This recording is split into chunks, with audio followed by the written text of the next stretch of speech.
Hi there, welcome back to my channel. This is Sean, the Honest Book Reviewer.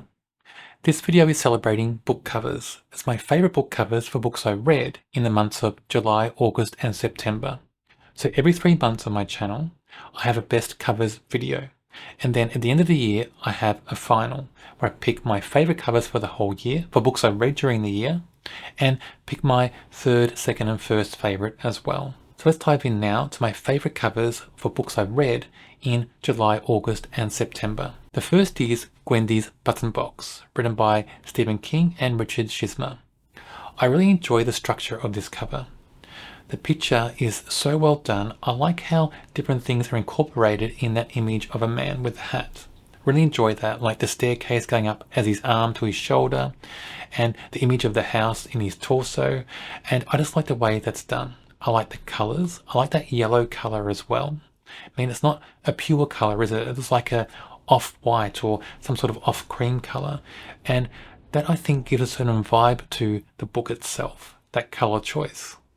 And when you contrast that to the more vibrant colours in the image of the house as well. So I enjoy that about the cover a lot. I'm not a fan of the font on the cover though.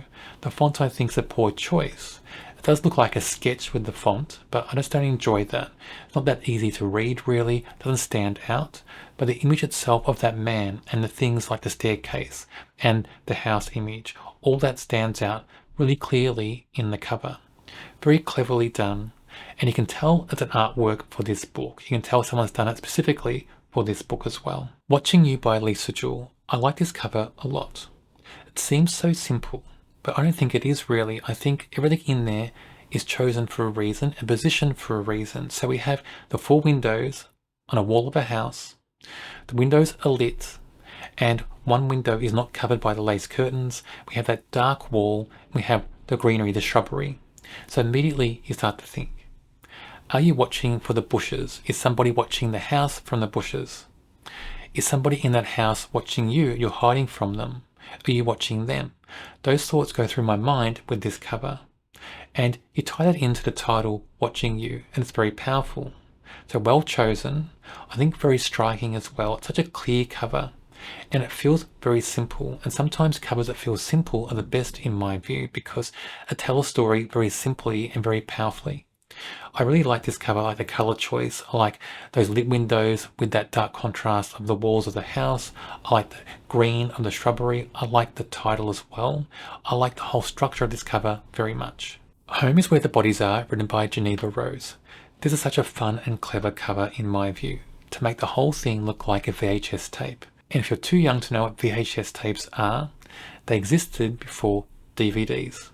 So before DVDs, we watched and recorded things on VHS tapes, and they had great things like they'll get tangled, they'll get caught in the machines, you'd have to get them out and then maybe cut them and splice them, and you can only record on them so many times, they start to get a bit funny and a bit fuzzy when you watch them back. All sorts of things were great to enjoy, well, not so great really, with VHS tapes, but they were around before DVDs. But anyway, the cover I think is very fun. And I like the fact that the tape itself has cracks on it. There's a bit of blood on it as well, like blood drops. And all that just plays into the whole tone and feel of the story as well. So a great cover choice, I think. Very fun, very loud as well, quite vibrant. Even though the book itself is a bit dark, that cover is eye-catching. And I think also the cover is so cleverly done because it kind of ages where the story is going to be. Because VHS tapes were around at a certain time period, and of course they ended really when DVDs got more popular in the market. So it ages the story definitely, and it's just fun, it catches the eye, and it draws you into the book straight away. A Killer Clue, written by Victoria Gilbert. Now, if a cover could be called graceful, this cover would be it. The colour choice, the layout, the font, everything about it is just graceful. It just feels very stately as well. It just feels very composed as a cover. And I just love everything about it. I like the imagery. I like what I feel when I look at the cover. I actually feel like I'm looking at an old book as well. Like an old book with an old leather cover with that kind of gold embossed writing. It feels like that as well on this cover. But very careful placement of things on the cover, of objects. We have a few blood drops and kind of fingerprint looking things on the cover as well. It all just makes it very intriguing. So immediately you know it's a mystery. Immediately you wonder, Is it about books maybe because that cover looks like an old book? And immediately you're just wondering what's intriguing about this story, because the cover itself is very intriguing, because it's like the cover's asking you to solve something itself on the cover with that magnifying glass and kind of position of letters, I think, and those bloody fingerprints maybe, or blood drops. It's asking you to solve a mystery before you just open that cover and start the first page. So for me, great choices on the cover, great placement, a great cover indeed. Sea of Rust, written by Robert C. Cargill. I love this cover. It looks like a picture painted on metal that's rusting. And with that title, Sea of Rust, it all ties in. And then we have the color contrast. We have that really barren landscape. We have the robot arm and maybe part of the torso as well of the robot on there as well. We have that red and that blue. It's meant to be maybe the sky and maybe the ground or something, or even the ocean. But we're wondering, what's so barren? What's happened in this world that's made it so barren? That's what I'm wondering when I look at the cover. And when you see Sea of Rust, it's very interesting as well, that title. And I like the font in that title. So this cover is very well done indeed, I think, because it's quite simple in a way, but it draws you in to what the story could be about just by looking at the cover. A robot arm, that limb, and this desolate environment that's rocky and feels barren and hot and sandy and feels like, humans couldn't survive there. That's what I get the impression of with this cover. So very cleverly done, I think. And again, having it look like it's painted on like rusted metal, I think is very clever indeed and ties in with that name of the title. Emily Wilde's Encyclopedia of Fairies, written by Heather Fawcett. This cover just feels fun and vibrant. It feels like the cover you'd expect on a book of fairy tales. I like the color choices. I like the objects, the imagery on this cover. I like the structure of them as well. It just feels like it draws you in and just tells you this book is all about maybe magic and wonder.